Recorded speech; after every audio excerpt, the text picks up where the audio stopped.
Hi everyone, it's Igor from Australia, and today I will talk about suffering in Russian literature and how it's a huge part of Russian culture in general. Over the weekend, me and my doctor friends got into a conversation regarding Russian literature. She's been reading Dostoevsky novel, Crime and Punishment. You probably heard about it. It's one of the most popular Russian novels. And I commented on how Dostoevsky wrote about exactly the same stuff which Nietzsche, German philosopher, talked about in his books, but Dostoevsky made it more acceptable for general population as he wrote them as part of stories. After our dinner was over, I went back home, and that got me thinking, why in Russia culture, as me being Russian who grew up in Russia until 24 years old when I came to Australia, why in Russian culture this theme or this subject of suffering is so deep, and why did they teach us suffering in Soviet system? As you grew up in Russian school, as being a kid, you get to read a lot of books, obviously, a lot of classical literature. It starts from about grade 6. And then you read them all at an increasing pace and increasing amounts as you get older, as you get to middle school, high school, and finish, and even in university you might get to read a few classical books. And then when I came to Australia and realized that here and in Western culture in general, they do not have this suffering subject at all. They all appear to be happy. And I'll get to this. And then I started thinking for myself and self-reflecting and thinking like how I process stressful situations. So for example, if my car breaks down on my trip from Melbourne to Sydney, there are like 850 kilometers between these two cities. If your car breaks down late at night, like good luck finding solution. But this situation energized me. The same I started like thinking, that's very interesting. That's not probably something a Western person experiences who freaks out when there is a stressful situation. But for us Russian people, that's how it is. I get excited to look for solution. I get excited to diagnose the problem. And I get excited to implementing that solution. And only like maybe get a little bit upset when the problem is over. And this goes the same. So if I go to the gym, if I'm stressed on the weights, this gets me excited. If I have some problem, or if I encounter some stressful situation at work, this gets me excited. For me, it's like I become like a kid. For me, it's like, let's get to play. And then it's kind of hit me that this whole Soviet upbringing, it prepared me for situations I would face later in life, which I'm facing currently, right, being like an adult. And this is kind of interesting because people in the West, they don't have this luxury. They don't. Once something is off, once the petrol prices goes up, like people freak out. Once something goes wrong at the job, they don't know what to do. No, obviously there are procedures to follow, but once something happens, they have no solution, and the manager doesn't know the answer either. They freak out even more. Now the manager is freaking out. But like for us, let's get to it. Let's get it done.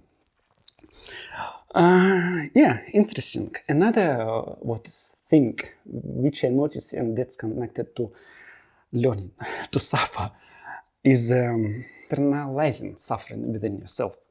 Say through our book heroes, when you read about them, when we read at school and talk about their suffering and what they experience in life, we learn to recognize this feeling of suffering within ourselves. And this is again something people in the West are not to do. Why is it important to recognize this feeling within yourself? Recognition of suffering is halfway to the solution. So once you recognize that something is off within you, something bothering you, and you are upset about something, you understand it's perfectly normal. And there is a saying that Russian people are angry often, or they are mad, or they look like they are upset. But that's because we are not taught to fake it. In the West, people are taught to always be in a good mood, or they are encouraged to put a facade, happy face,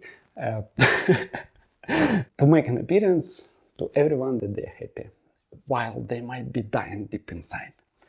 And they are. And they are. I'll get to this a bit later again, so keep watching. Why for Russian people we are taught to recognize the suffering. Once you internalize suffering within yourself, then you bring it back, so then it's probably shows in your face that you are a little bit upset. If you show suffering in your face, so if you are not in the mood, then you are more likely that somebody around you will ask you how you're doing.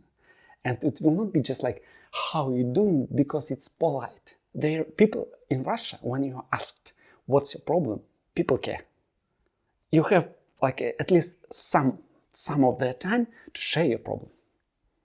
That's not something which happens in the West. In the West, when you ask hi, how are you? It's just like a polite hello, nobody even cares how are you doing. Nobody even pay attention how you're doing. And not only that, they don't pay attention how they're doing themselves. This is what I'm continuing doing research, reading about this whole subject of suffering, and why there are so many mentally ill people in the West, why there are many people who truly suffer in the West, why the consumption of antidepressants is 90% goes to the Western countries in the world, not other countries. Because people here, they are not taught the stuff that we are taught. They are not taught to recognize suffering within themselves. Then they are not taught to put it out for display. And then they are not to ask other people about how they feel. In Russia, you might go around your day, and even if you come to school in the morning and you're upset, your teacher, even before your teacher asks you, would probably meet some classmates who would inquire about your mental health. It's also, I've noticed here in Australia, people start taking antidepressants as early as grade 8. For me, it's mind-blowing.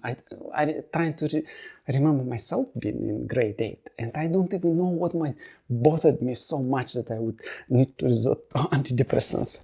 And that's another thing. In Russia, you probably don't get to this point, but if you do, and your mental health became so severe, you get to see a specialist. You don't get to see a psychiatrist who will prescribe you drugs. You get to see a specialist, I think it's called psychologist, who will get to the bottom of your problem. And the problem will be probably in your childhood, and then they will talk to your parents, and you'll get it solved. And you will get it solved once and for all. So you will not postpone it with drugs, so you will not subdue it, and then the problem will reappear, and you will not be able to antidepressants program for the rest of your life, which actually, as a side effect, causes extra weight. So yeah, and that hit me. That's why we in Russia are taught to learn suffering. Because that's where the solution lies. That's where your energy lies, where once a problem comes up. Yeah, it's interesting.